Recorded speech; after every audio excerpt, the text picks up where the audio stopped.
Kali ini topik atau isu yang saya bahas adalah di seputar tindak pidana korupsi. Ya. Ini menarik buat saya karena fenomena korupsi sebenarnya tidak terlepas dari satu bagian untuk pertumbuhan ekonomi Indonesia sebenarnya.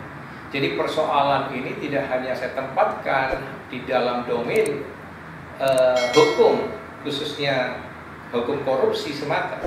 Kalau hukum atau penegakan hukum di bidang korupsi itu saya pikir sesuatu yang sudah seharusnya ya, normatif saja. Tetapi masalahnya adalah dampak daripada pemberantasan korupsi itu sendiri, itu yang menurut saya akan memiliki akibat langsung ya, dari pertumbuhan ekonomi ya, atau dengan kata lain pemberantasan korupsi itu pasti memberikan kontribusi untuk pertumbuhan ekonomi ya. Tetapi kontradiksinya saat ini adalah ternyata perilaku korupsi ini trennya naik ya. Banyak ternyata kasus-kasus besar di kabinetnya Pak Jokowi sekarang, 2 menteri paling tidak ya terkena jerat di tindak pidana korupsi ya. Menteri Kelautan dan Menteri Sosial. Kemudian bahkan seorang gubernur yang dulu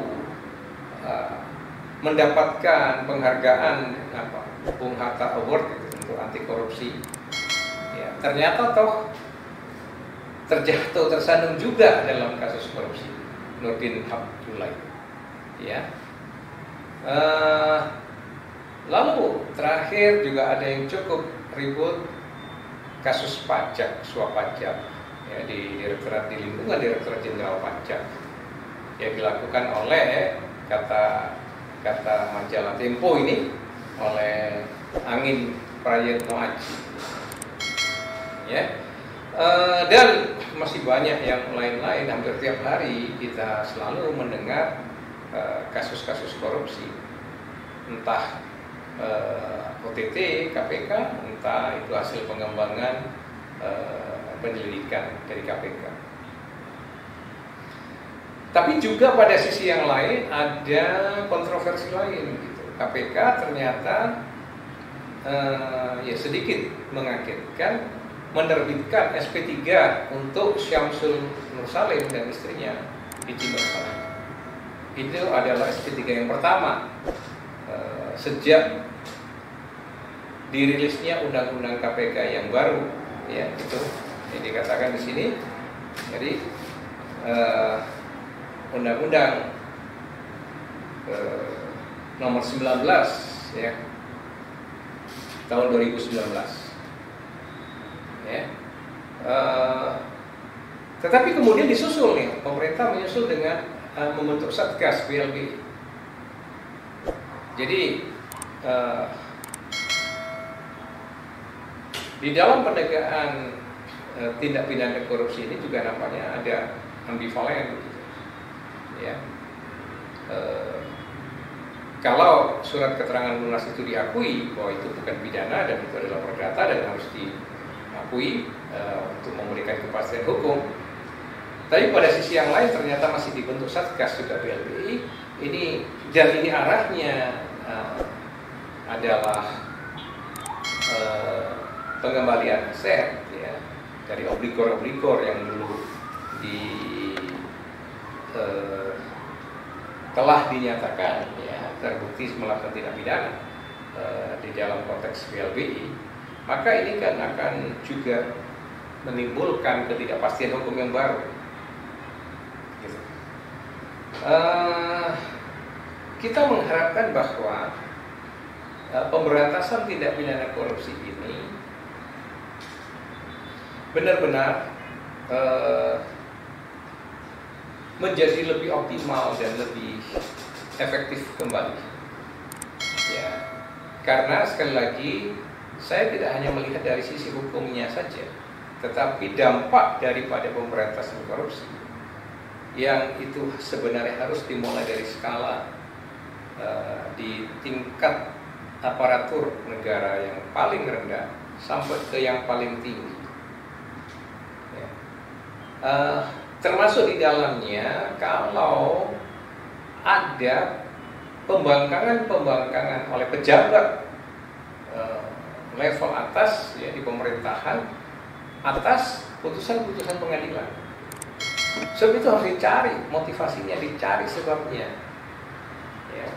Karena kalau pemberantasan korupsi itu hanya menunggu bola matang, gitu, menunggu informasi-informasi yang matang, ya, menunggu data konkret, lalu baru KPK bergerak, bertindak. Nah tentu kan menurut hemat saya tidak cukup fair, karena KPK itu adalah institusi negara yang dibiayai negara, diberikan anggaran, diberikan sarana prasarana untuk melakukan bukan hanya menerima data konkret, tapi mulai dari penyelidikan, ya, operasi-operasi yang sifatnya tertutup atau operasi intelijen di bidang korupsi, ya, penyelidikan sampai penindakan, penyidikan melalui proses yang tidak OTT tadi, ya, pengembangan dari laporan. Yang kedua adalah disparitas hukuman pada mereka yang telah dijatuhi vonis oleh pengadilan. Ini nampak walaupun sudah ada surat edaran dari Mahkamah Agung sekarang agar hakim-hakim itu juga berpegang kepada atau memperhatikan kepada putusan pengadilan yang tidak terlalu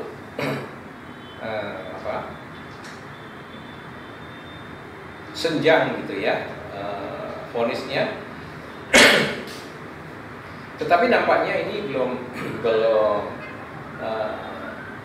diikuti dengan merata oleh hakim-hakim ya di Indonesia. Misalnya di dalam kasus korupsi asuransi Jiwasraya itu ada terdakwa yang sudah dijatuhi hukuman seumur hidup, tapi kemudian oleh pengadilan tinggi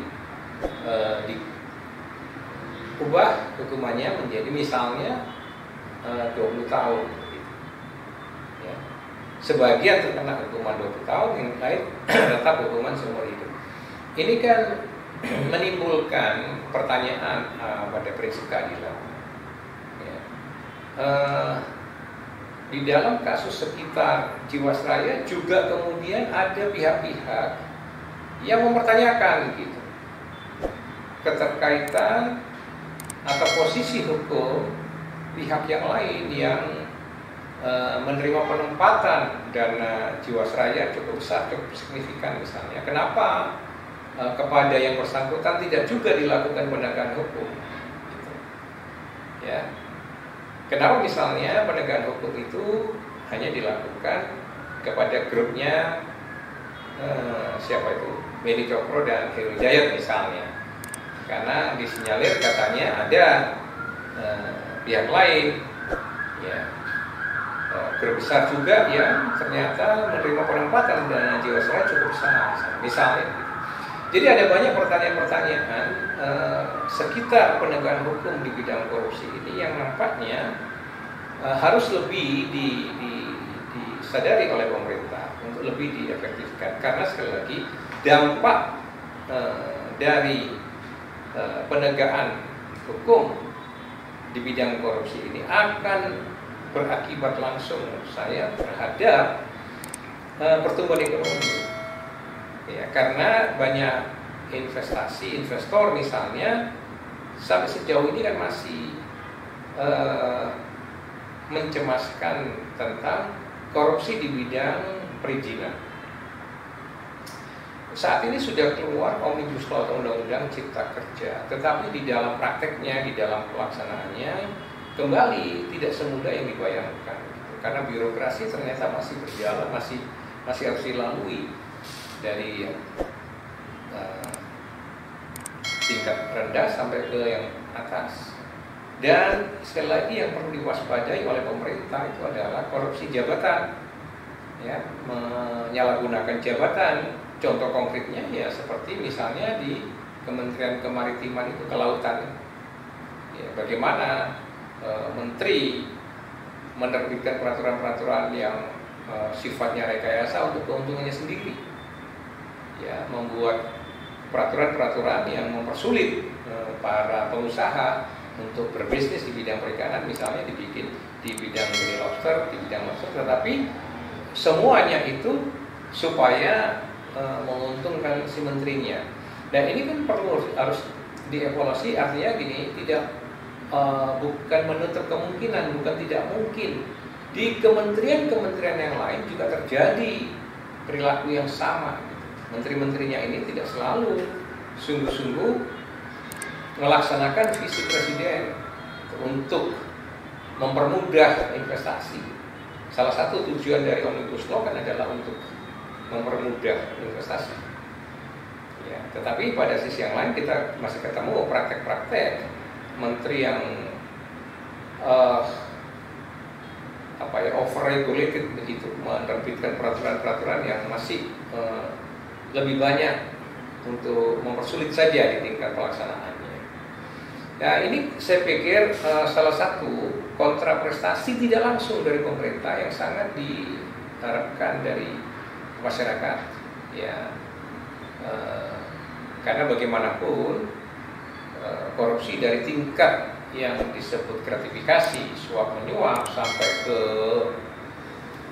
persekongkolan, ya, di proyek-proyek, di pengadaan dan sebagainya, itu tetap menjadi momok bagi para pengusaha.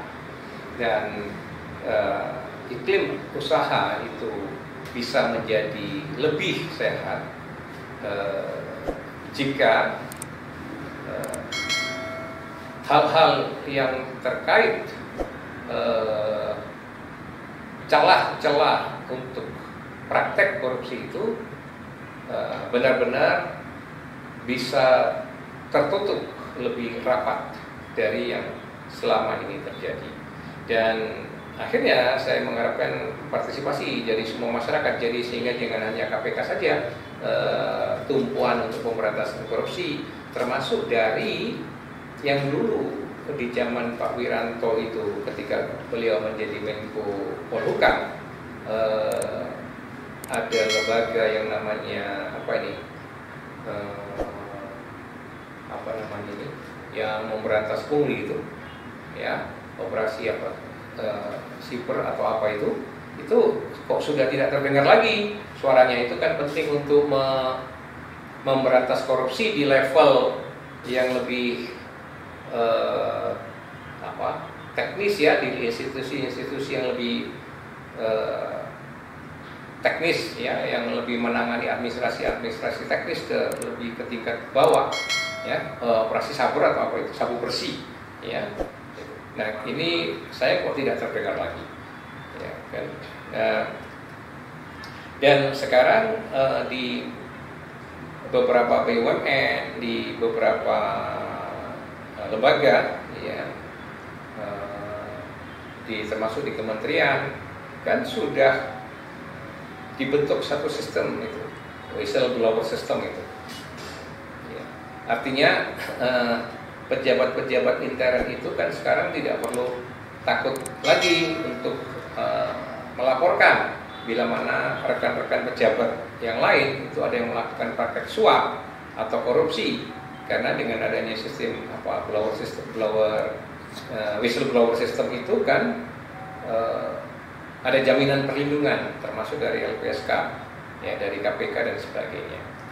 Ya, bagaimana melaporkan yang aman dan sebagainya itu kan tentu ada bimbingan dari bimbingan teknis, ya, dari KPK, dari LPSK dan sebagainya. Sehingga dengan demikian efektivitas dari pemberantasan korupsi yang yang benar mendasar gitu ya, yang benar-benar sampai ke tingkat mendasar, sampai ke tingkat pemerintahan daerah, baik di tingkat provinsi maupun di tingkat kabupaten atau wali kota, dan bahkan sampai ke tingkat kecamatan dan kelurahan, maka tentu dampak pada kondusifnya kondisi ekonomi dapat lebih dirasakan. Nah, demikian opini saya dan salam sehat.